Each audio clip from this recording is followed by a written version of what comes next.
should be. Okay, welcome everyone. Let's see the lights. It's nice. Looks good, huh?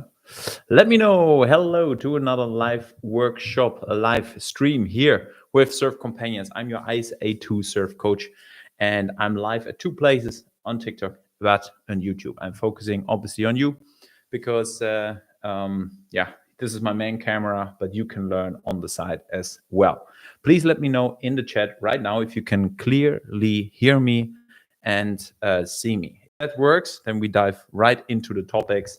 And the topic of today is an interesting one because it's all about the transitioning from a beginner surfer to an intermediate surfer, what the most common mistakes are, how you can avoid it, and so on. So please let me know in the chat right now where you're from, where you are alive right now. I'm always interested. And maybe for Phil also, if you're a beginner, seeing and hearing well, Care, beautiful Care is here.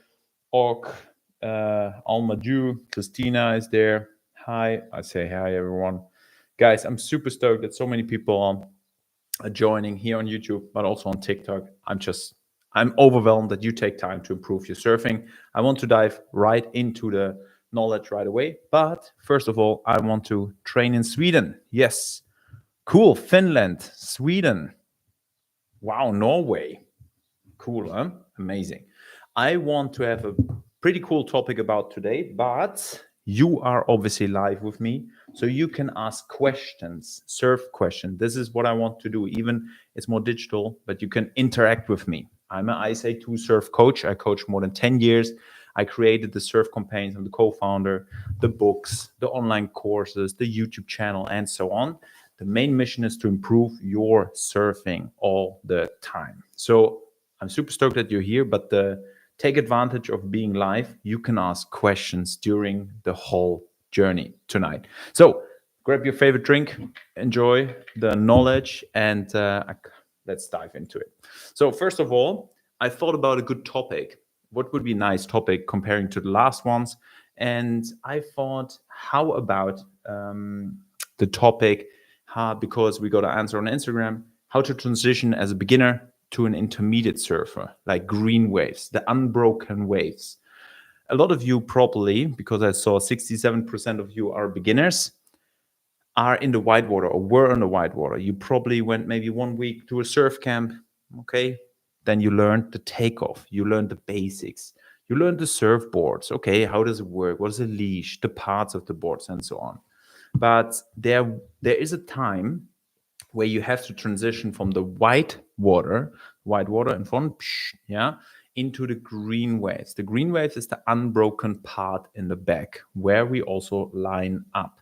This is the lineup. So you kind of have to know how to go out there and how to behave out there. I'm going to show you in a minute the biggest difference. Oh, Bella is from Switzerland. Nice, Bella. Oh, this is Anna. Anna is joining to one of our retreats. I think that's the Anna. Yeah. So today's workshop is all about transitioning from a beginner to an intermediate, what kind of skill set you need, and what common mistakes you should avoid. Okay, I hope you like it. Give me a thumbs up if everything works.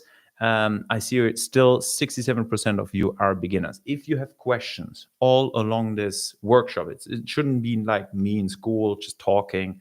If you have something to add or questions, let me know. You have already maybe a Surf Companions at home, whatever, or take a piece of paper or your phone, take notes, because I would love if you can take at least 1 or 2 tips out of this whole live workshop. Then my work is already done and I'm super stoked about it.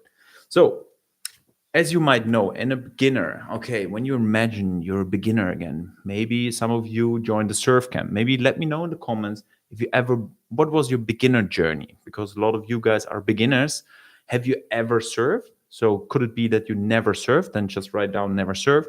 Or as a beginner, you said something, I only surfed 1 week. And then maybe let me know in the surf camp or surf school with a friend, whatever. Let me know so I can give better examples.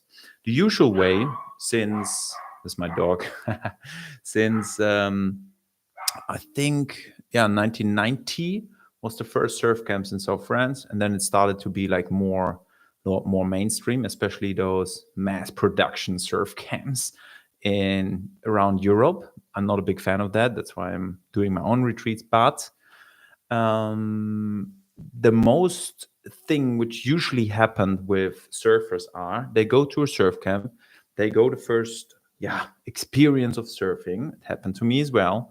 And then you're stoked of surfing and you want to continue, and you might can stand up the end of the week or the second day already. So the first experience of being a beginner surfer is usually in the whitewater. Let me know in the chat if that's true, if you also felt this experience, and what did you learn in that beginner period. Because obviously all the beginners are more in the whitewater in front because it's more safe.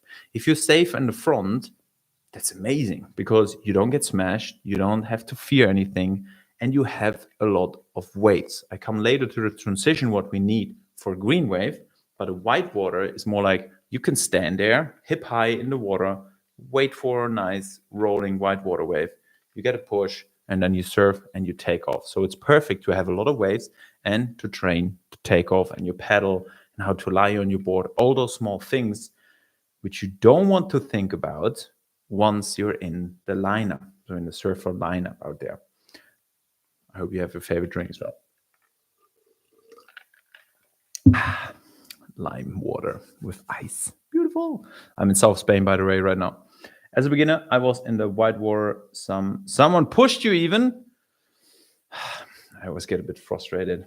I love to coach independent surfer instead of someone is pushing you, because then you get depending on that person who always pushes you. Yeah, I don't like this coaching style. I never have to touch my students, never, because I teach them how they should do it. And with the coaching, I do. And then you know exactly what you do by yourself. Okay, but nevertheless, whitewater. Yeah, Anna, right. She was in the whitewater, which is normal for a beginner. So let's talk about quick the whitewater. When you get pushed, like here in the book explained, when you get pushed, all the things you learn actually in the front of the wave, you have to know and have to train for the lineup. There is, write it down, because there is nothing, all the things you should learn in the front in the whitewater, you need also to take green waves. The biggest difference comes later, but once again, some people think like, okay, now I want to go intermediate, I want to go to the greens. What do I have to do? Technique wise, so when to start paddling, how long to paddle, and the takeoff stays the same. So when do you start paddling? 5 meters before. How long do you paddle? Until the wave reaches you. I come to the biggest difference. And then you do the glide and you take off. There are different takeoff styles. Like you have in the books, but you have the 3-step takeoff, you have the quick pop up, and you have a slower one. For example, with longboarding, there's even a different technique. So once again, imagine you're a beginner again. You're catching those small whitewater waves. You stand there, no problem. You get pushed, and all the things, the technique you be training and practicing in the whitewater, you need in the green waves. Once again, with body tension on the board, you have to have the right board position. You can train it already as a beginner. Okay, you're paddling. How do you paddle? With all the strokes from the top to the back with body tension. Lying perfect body tension. When do you start? 5 meters before. When the wave reaches you, wants to take it with you, you get a push. What do? 2 extra paddle strokes. 2 extra. Amazing. Then I'm in the wave. Glide, glide, and then you stand up. All the things I just said, you exactly need to catch a green wave. The biggest difference is to understand the green waves, to go out into the lineup and so on. I will write it down right now, but only for your understanding. To be outside in the green waves, it's not suddenly a new kind of techniques you have to learn, or you have to paddle harder or crazier, or you have to lie suddenly differently on your board. I see a lot of times with my students, when they start doing the transitioning from beginner to intermediate, they suddenly forget everything they learned in the front of the whitewater. So please write it down or save it in your brain. No, this is the advantage of staying in front of the whitewater to learn those skills you need later as a intermediate surfer. Boom. This is what I'm really passionate about, those things, because Now comes the biggest common mistake. I don't need my, maybe I should to emphasize. The biggest common mistake. Now it comes from a transitioning from a beginner to intermediate is they stop getting coached. And I'm serious right now because I see it a lot of times that they, for example, in France, I coach all the summers in France. I love France in the summer. They're a beginner. They have this amazing, wow, I can paddle for myself. I can catch my own whitewater waves. I can stand up regularly 9 out of 10 waves. I can by myself, not getting pushed on I can stand up. And then the next year, sometimes I see them, they just rent a surfboard, but they're vacation surfers. And then they try to paddle out into the lineup and they do weird stuff or they don't catch any waves. Maybe you have the same feeling sometimes. I just wonder, why do you stop getting coached? Because this is the part where it starts to make fun. Trust me, guys. The beginning one, of course, you need coaches. You need actually all the time coaches. It would be the best part. But especially the transitioning, you need someone or guidance which brings you to the understanding to, oh, you need to know certain things instead of just going there. Or a lot of people assume, oh, I can stand up on the whitewater. Of course, I just paddle out and do the same stuff out there. Please don't do it, because it feels so sad if you go on holidays and you fall like, oh, last year I could easily stand up, and then you just paddle out in the green. I see that a lot of times. But like I said, by the way, that's why also we developed surf retreats.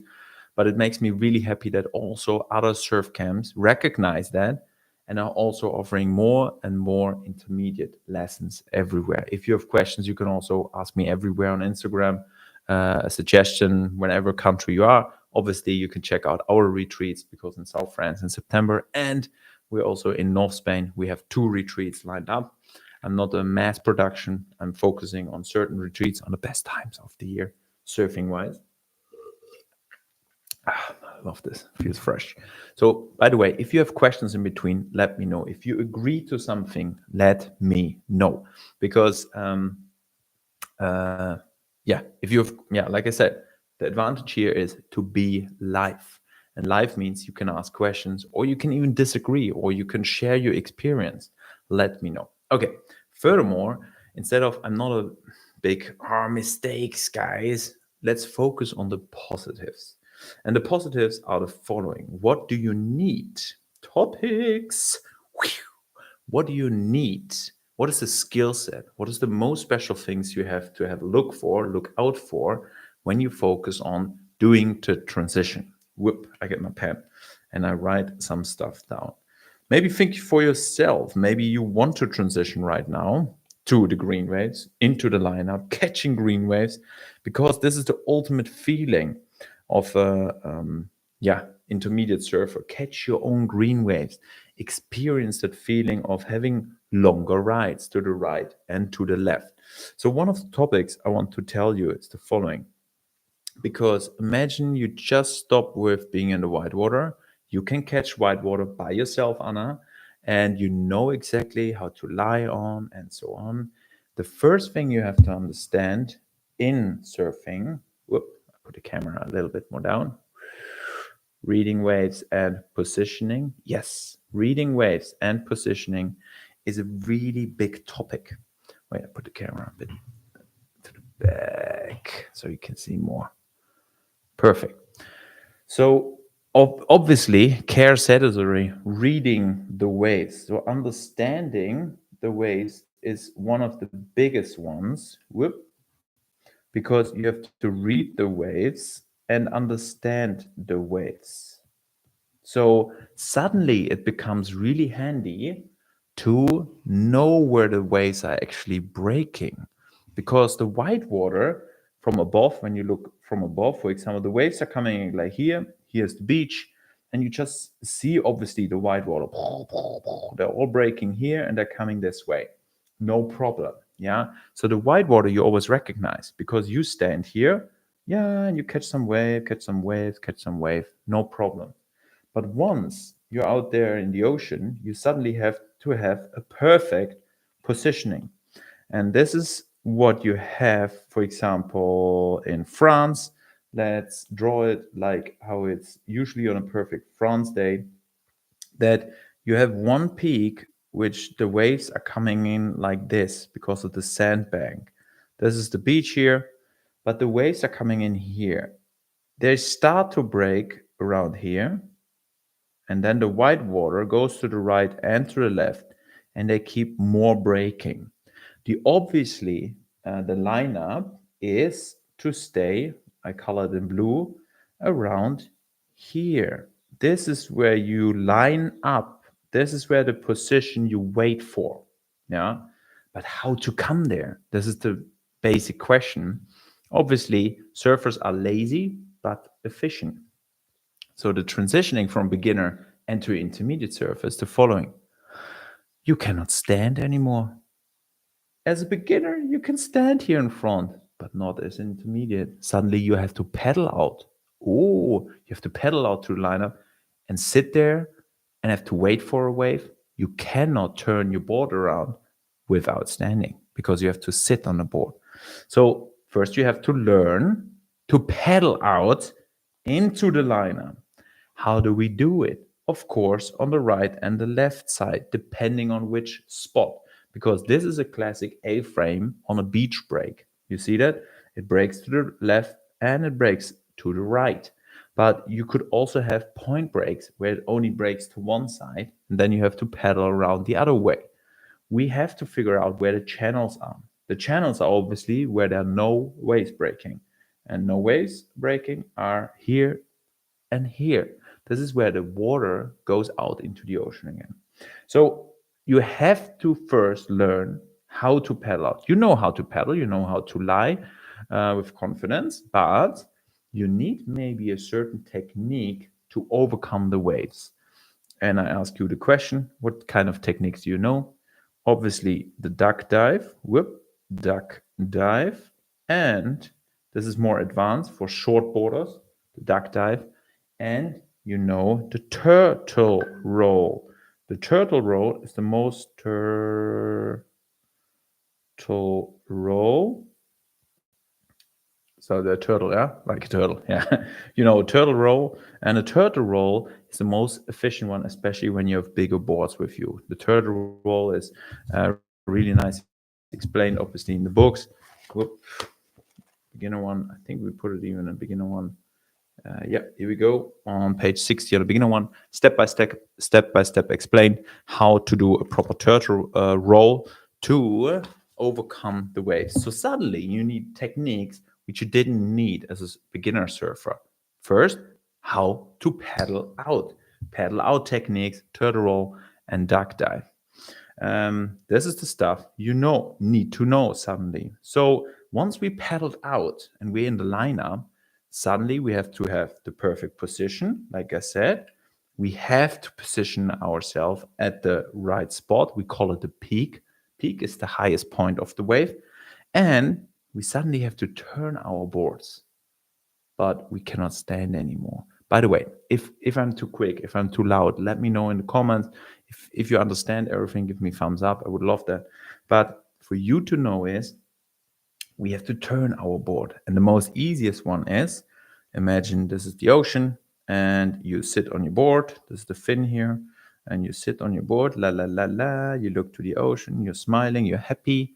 The easiest one is if you sit back, because what happens then is that your board is going higher, because this is the nose of the board, because you're sitting more on the back. And the most easiest way is to use your arm and your legs, because then you can turn your board way quicker, especially with a longboard. Sit back, nose comes up, because then the turning point becomes really small.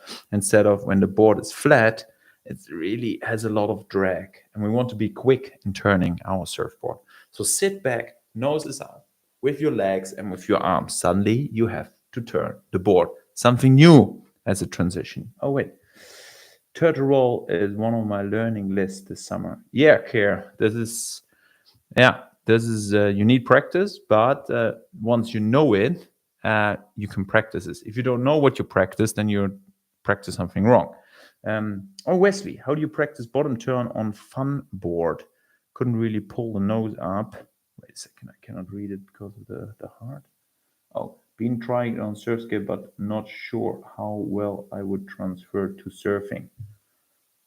To practice a bottom turn, Wesley, I come back because the bottom turn is more intermediate sub. I come back in a minute. I will give you the best tip ever because surf skate is one of the best movements you can do. But first of all, you have to know what to do. Before I answer you, Wesley, this may be a cool question. Write down, how do you perform a bottom turn? What kind of body movement you do to perform a bottom turn? Write it down. There are no bad answers. I just give you a nice feedback and to show the people something else. So first, we have to know how to paddle out, the paddle out techniques. Turtle roll, Care is going to be champion in turtle roll soon. And we have to end up in the perfect positioning. Boom. Once we are there, suddenly changes dramatically. And this is not, the whitewater is easy to see, right? The whitewater, yeah, crumble, boom. By the way, go big or go home. The same stays in whitewater. The bigger the wave, the more enjoyment you have, the more fun you have. Green wave as well. What you have to understand about waves is the following. The waves, when they have, I stay with blue, yeah. Sometimes you see like bigger sets coming in. We call them the sets. And then suddenly in between, they're like smaller ones. Yeah. And then there are smaller ones. And then there's suddenly bigger ones coming. Whoa. You see the difference? You probably saw it in a lot of surf sports and surf movies, or even if you watch competition, you see then sometimes there's smaller waves and sometimes bigger waves. Trust me, guys, my surfing went through the roof when I was waiting for those set waves. We want to have the big ones. More fun, more power. They take you easier with you. So there's only advantage in those bigger ones. For the bottom turn exercise in surf can compress, switch, and hold. And look where you're gonna go. Jens! Okay, guys. Okay, I have to admit, Jens, I think, Jens had coaching with me today. That's why he knows the answer. He just writes it down. Compress, reach, not twitch. I think he wanted to say reach. Compress, reach, and hold is for bottom turn. I'll show you in a second, Wesley, because we also have some intermediates here in the live. I love it, Jens. Jens is listening because I had a private coaching with Jens today. That's why he knows. Back to the transitioning in a green wave. Imagine you're in a green wave out there. Trust me, guys. Look for the bigger waves. So even if you sit out here and you wait for those waves approaching, maybe wait 5 minutes and have a look. Oh, was this the biggest wave I've seen today? Or are they coming bigger waves? Usually, the better surfers, have a look at the better surfers, what they do, because they go for the big ones. They go for the set waves. They have experience in reading waves. So why not? We are really smart surfers. We are just shadowing them. Have a look what they do. Not sitting 5 centimeters close and like, hello, playing with your long hairs. No, just be like a bit of a distance and more like react how they would react. If you start doing this, trust me, your surfing is going through the roof. So my pro tip is, instead of sitting here like, oh, I'm scared for all those people, being close there, you don't have to sit in the middle, but stay closer, have a look. You can also paddle a bit 5 meters there, boom. But always take the wave at the highest point. We call it the peak of the wave. Yeah. The peak is the best part and the highest part. Oh, I didn't wrote it nice. Peak of the wave. Because you have even priority. Yeah, there are rules in surfing, but I'm not want to coach you everything here because it would be too much for this little time we have. Woohoo, I made it. 30-year-old Ron. Yes, you made it to the live call. Welcome. we have the topic transitioning from beginner to intermediate surfer. Once we're out there in intermediate, I want to summarize it really quick. Go big or go home means look for the set waves to have more fun. Second one is position yourself where the better surfers are positioning themselves. React how they would react. Shadow banning a bit, like shadowing, do the same stuff they do. That helps a lot. And have in mind, don't paddle for anything. When I started surfing, trust me, guys, I did all the mistakes. Trust me, that's why I'm such a good coach. I did all the mistakes for you, and I figured out really quick because I studied sports and I live on the beach every day. So I want to tell you one little thing: don't paddle for all the waves.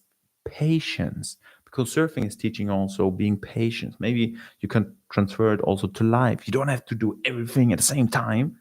No, just wait, be smart, and enjoy also out there, because the coolest thing to be an intermediate surfer, to be out here in the lineup, is the following: it's calm. On a beautiful day, it's really calm. And you feel like, oh, I could sit here. You don't hear the white water all the time. No, it's more calm in the lineup. And this is the beautiful thing about it. And then you suddenly, a set wave comes, and now it comes. Everything apart from paddling the right way out through the channel, don't get smashed. Learn how to duck dive into turtle roll. Learn to turn your board, which we did here. To start this, the waves at the peak of the wave. We suddenly have to do actually nothing different than what we did from that part on than we did in whitewater. The only biggest difference is what comes in a second. Get ready, guys. So imagine we paddled out, we take a set wave, set wave is coming, we are at the peak. The peak is the highest point. By the way, ask yourself, how can you spot a peak, like the highest point of a wave when it's approaching? Imagine you're sitting out there to the side, here's the beach. Oh, there's a beach. Hello, here's my mama.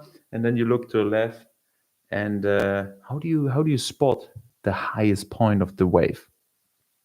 Here we go, the 30-year-old Grom. Boom. Amazing tip. This is exactly an amazing answer. It's a little bit darker. So if you want to be better at wave reading, when the waves, this is a higher wave already, starts to break already, but that same wave, it was a bit like this beforehand. And the color here is usually a little bit darker instead of on the sides. And this is where we want to start to surf, okay? This is so important that in this darker zone, we want to take off. This is really good for wave reading. Where the waves break is the peak. Darker. Yes, it's darker. Oh, doing the turn like a part of compress and let your forehand guide your direction. Often feel like my longboard doesn't react accordingly when I'm on the wave. Wesley, guys, hold on to the topic because I will come now to the biggest difference between a beginner and intermediate, what you have to do out there. But I want to ask, because this is live, I want to answer Wesley's question. Wesley, first of all, longboarding is something totally different. Of course, you have a surfboard. Of course, you're out in the ocean, but it's different than doing a board and turn on a longboard instead of a shortboard. That's why I did a longboard retreat, which is in the end of September, and a normal surf retreat like the yoga and surf and the surf camp retreat. Because a lot of people don't know you cannot do the same body movements which you do on a shortboard on a longboard. A longboard is different because it's so long. For example, bottom turn on a longboard is you go on a drop knee bottom turn. This is a classic one. So one leg is going really on the tail, drop knee, or you have to lean back and reach to the side, depending if you're doing a front side or back side bottom turn. It's different. Trust me. If you want to know more about longboarding and longboard coaching, Wesley, you can also contact me via email and Instagram. I obviously do also live coachings, but the retreat is, I think, something really interesting for you.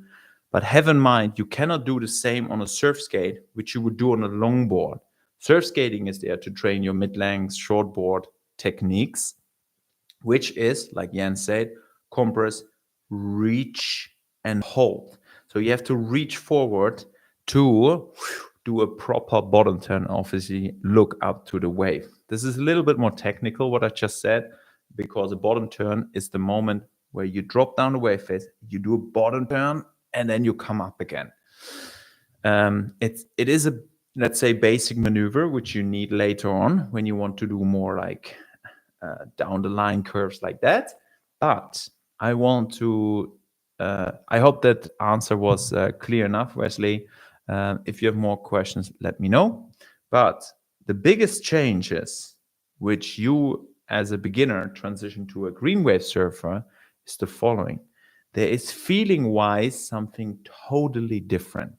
And this is the part where a perfect wave comes, you at the peak, woohoo! Marcus just answered. You're at the peak and the wave is approaching. And now it comes. When do you start paddling for the wave? When? When do you start paddling for the beautiful set waves on the peak? Let me know. You should know when you when you listen to the whole thing here at the beginning. So the wave is coming. Well, I put this color. You are paddling here. Woohoo! Lying on the board. Paddle, paddle. Yeah. Paddle, paddle. Here, your legs. Whatever. Sexy longboard legs. This is the wave is coming, approaching. It's not broken yet. Otherwise, it would be, it's my 7-8 fun board considering longboard. No, Wesley, your 7-8 fun board is not a longboard. Longboard is officially from 9 feet on. You're 100% right. It's more like a mid-length or fun board. That works still because I have a mid-length with the compress, reach, and hold. Should always work like this. But it's a thicker board. So obviously, it takes more time and it's not that radical of surfing. My mid-length, for example, I can also do bottom turns, but it takes a little bit longer. Yeah. So then it's not a real longboard. I thought you said something with longboard doesn't react accordingly. You should do compress, reach, and hold. I'll show you the position quick. Do a screenshot or do it at home. For everyone, if you are in this position, this is a normal chest or front knee position. Out of this position, we can do a compress, reach, and hold. Compress, reach, and hold looks like this. We compress and we reach forward down. We look up the wave face and we hold. Trust me, if you do compress, reach, you see already, because of the reach, in this position you can see it even better. This is front. When I compress and I reach forward, you see that I'm leaning to the side automatically. And I will always have the speed I need. I hope that was helpful. Now here we go, which Wesley, let me know if that was clear enough. And Kerr said it really cool. The difference between a whitewater wave and catching a green wave is not different. 5 meters before. You start 5 meters before. But here it comes. You have to start not 2 meters, not 6, 5, around 5 meters. Because a lot of people, common mistake, they look over the shoulder and they feel like, oh, it's coming, it looks kind of good. And then they start 120% surfing, paddling. Don't do it. Start 5 meters before on the highest point and with a set wave. And now it comes. The biggest difference between catching a whitewater and a green wave, drumming, drums, is instead of you getting a push, this is a whitewater, it broke already. You see the energy is only going one direction. This is forward. So a whitewater wave is usually easier to take. Not really easier because you get the whitewash, like it's not that stable, but you get a push forward. And if you remember as a beginner surfer, you get a like this little push from behind. What do you have to do then? 2 extra pedals. Exactly. 2 extra pedals. And now what I said before is, yes, for the green waves, it's no difference. You need the 2 extra. But here we comes. The biggest difference between catching a white water and a green wave is instead of feeling that push, you feel, maybe you can answer. What do you think you feel when the wave is not broken yet? And you see the wave is, it's rolling this direction, but the energy is not really going this direction. No, it goes first up. So what would you probably feel? Downhill, you feel that I'm still with paddling care. So we are still paddling. We didn't took off nothing. The wave didn't caught us yet. The wave is approaching. Like here, wait. We don't go downhill here. We are still in this process. Whoop. In this process. Yeah. Thanks for the demonstration. Definitely look into the coaching and retreat. Hey, cool, Wesley. Yes. By the way, I will let you know with all the links in a second once I made you understand this. So the energy goes up. What will you feel probably, Care? Like a lift. You will feel a lift because I will draw yourself now. Whoop. This is your surfboard suddenly. You're still paddling because why are you paddling? Instead of having the push, feeling tilt. Oh yeah, feeling tilt. I also call it the lift because you get lifted up from the back. What do we do then? Because in the white water, we had to do what? 2 extra.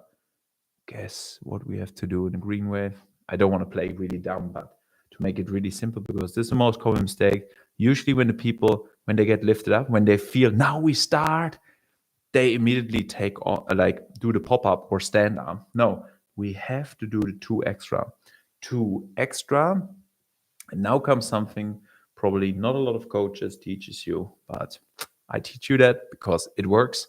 By the way, everything I teach you here, don't worry. If you disagree, just try it out. Lift feeling goes so fast, I have problems to feel it. It's depending on the wave Care, and it's depending on which position you have in the line. It could also be that you are already in the too steeper part. That's why it feels too quick. Yeah, a lot of people experience that. But Care says the lift goes really fast, and then you don't have time. Trust me, when you have the right positioning out in the liner and you start 5 minutes before, wave catches you, it lifts you up. It feels beautiful. It feels nice, especially with a bigger board. And this is my biggest suggestion to you guys. Obviously, have at least a 7 or 8 feet board when you transition, depending on your height and weight, when you transition from beginner to intermediate. Don't go on a small board. Why? You want to catch a lot of waves. You want to have an easy paddle. That's the main goal. But I want to give you another pro tip, and then we are kind of done for tonight, is you see already the board is tilted. Yeah. I mean, to do a takeoff in this kind of tilted position is really hard. And then Care will feel the downhill. Yeah, absolutely. It's really hard. And a lot of people, doesn't matter how good your takeoff is now, it doesn't matter. You just fall, boom, downhill and wipe out. By the way, don't forget your head protection. Always head protection if there's something go wrong. That's why we put it here. Really important here on page 28. Always do the head protection. Trust me, guys. But back to your green wave experience. Once you're here, what happens? 1, 2, but your board is still on an angle. You have to do the glide. The glide position is everyone who does yoga here. By the way, we also have yoga and retreats. We call it the glide. The glide position is the cobra. I'm going to draw it in a second. What happens is then on the surfboard, yeah, here's the fin. Whoop, beautiful. You push yourself up with your hands like here. What happens is, your board is a little bit longer. You have 8 feet. You have Wesley's fun board. When you push yourself up, what happens is the weight from the nose, because you push yourself a little bit up in a glide position, will also go up. And if you do the right timing Care, trust me, what happens is you will end up not downhill style. What you do 1, 2, and then you do glide. What happens is your board will stay like this in the wave. Trust me, totally straight. You push yourself up with your hands, and you do a cobra. Cobra, what we call in yoga. Here we go. I think not many coaches teach that, but trust me, guys, do it because I do it myself. You can watch all the Kelly Slater, Jonathan Florence. If it's a barrel, they don't do gliding so much, but usually on beach breaks, point breaks, you have time. Trust me, if the timing, the wave which you have chosen, your positioning in the lineup, everything is all right. Trust me, you have time to do the glide. And when you do the glide, suddenly, whoop, the nose goes a little bit up, glide, and then you do a takeoff. And obviously, you have to answer this question with a yes. Is it easier to do a takeoff when the board is straight or when it's like downhill care? When care is going downhill? You have the answer already. Of course, it's easier when it's straight. So let me know if there's something totally new to you. Maybe it really blows your mind. I hope it. I hope. If you liked any knowledge, if you have question to everything we just did here, my drawings are not as beautiful because I'm obviously drawing mirror-like. But I hope you understood the common mistakes which you should not do. Keep getting coached. Trust me, guys. I even getting coached. I go really into longboarding right now, and we have longboard coaches also on the retreats. But I love to get individual coaching. But of course, the coaching is on a different level. I get video analysis and so on. If you have questions about anything about the retreats, wait, I'm gonna send you anyway the links down here. By the way, for the surf camp retreats in beginning of September, we even have a spring special for 5% now, only till June. As a skier and snowboarder, I love downhill care. Of course, downhill is nice. And once you stood up, of course, it feels like going downhill because depending on how big the wave is, you glide and then you're on the top, on the upper third of the wave, and then you go downhill with some speed. And that's the most important part and the most fun in surfing, because with this speed, we can go to the right and to the left. Guys, we are still live, and I'm so stoked that so many people take the time on a Thursday evening to watch live workshops like this and to improve their surfing.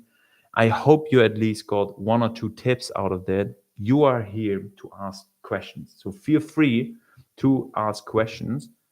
Actually, I have no clue. I was the first time now online on TikTok, but they don't ask anything. Did they? No. I think no, I don't. So that's why I'm focusing on you guys. Yeah, let me know if you have questions about anything. So improving your surf skating, for example, you might know I have a whole surf skate course. Everything. The main purpose about Surf Companions is improving or learning your surfing. It doesn't matter if you watch a free live workshop like this. All our YouTube channels is obviously for free. If you buy the books, if you go on one of our retreats, and to be honest, if you like the books, you will love the retreats because we take care of everything. We have amazing food there. You can just focus on your surfing. You get individual coaching, obviously, from us, from me. And yeah, I'm just looking forward because my main goal is it's like to see the passion and the progress, because there's so many mistakes people do wrong, and I'm focusing on a positiveness, on the positive side, because it's sometimes it's so easy, but you have to know. And about surfing is a difficult sport, but once you know, you will already be better. Oh, Wesley, where I can find the books? Obviously on our website. Wait a second. Obviously here, you can click here on our website, easyonsurfcompanions.com. I'm curious about 5 fin boards. Why and who and where surfers use them? And good for books. They're excellent. Oh, thanks so much, Care, that you like the books. The main goal, obviously, with the books is to write everything in, to make it, that's why we call it your surf companion. I'm your surf companion, obviously, but the books are also your companion. Care asks something really interesting. 5 fins. You mean the 5 fin boxes? I'm going to draw really quick. Like some short boards have 5 fin boxes. 1, 2, 3, 4, and 5. Trust me, Care. No one surfs with 5 fins. If you see someone with 5 fins, you can laugh at him because only Kelly Slater, one of the best surfers of all time, is allowed to surf 5 fins. I come to that in a second. Why are there still 5 fin boxes? By the way, this is a surfboard foam underneath. Here you put the fins in. A 5 fin box that's why in there, because you can surf it as 3 fins. So you put a thruster in, you put one here in the middle and outside. So for example, today I feel like a thruster, then you put your thruster in. You can also put a quad in, one here, one here, one here, and one here. Then you have a quad fin setup. Or you can do a single fin, but usually with short boards, you don't do single fin, only with mid lengths, you do it. But Kelly Slater, I think, did it once. He put it a quad fin in, so 4 fins. And then he put it a really tiny, here, a really tiny fin even here. Trust me, guys. The more fins you have underneath your board, the less turnable it is because you have resistance down there. And also, if you have bigger and smaller fins, depending how big they are, you get more or less resistance against in turning. 5 fins, if you put 5 proper fins in, your board is hardly any turning. You will only have speed, like a train. It would be like on a train rail. So that's why you have 5 fin boxes. Was this a question, Kier? Did I? A quad fin setup is really handy because if you have more fins in, especially on the side, especially when it's getting barrels, it's more handy and more stable to have 2 fins on the side of the rail instead of just one when it's really steep wave. So usually you have a quad fin setup to be really quick and more stable. But the most common setup is the thruster with short boards. But cool question to you guys. What do you think? A twinny, we call it a twinny. Was there first short boards like a thruster or was there first a twinny? What do you think, guys? Write it down. So was there first in history? It's like here 2 fins. We call it a twinny, a twin fin. Yeah. By the way, this is called a swallowtail. Or was there 3 fins in history? Let me know. Let me know. Quick. What do you think? Boom, boom, boom. This TikTok doesn't work. I think they're not answering. Hello, are you alive? I think twins. Okay, Care says twinnies. What else? Care. Someone else? What do you think? Twinny. Denjo says twinny. 2 people already for twinny. 2 people. Ooh, no one for thruster? Okay, I will release it super easy. It is obviously the twinny. Ta-dang! Because, come on, guys, it looks way more stylish. I love twinnies. Like a classic fish, it will progress you so much because you will learn how to make speed and you catch a lot of waves because it's more around the nose. The rounder nose you have, the easier you can paddle in. The more pointy it is, you see it already, almost no surface, boom. But the quicker you can turn it.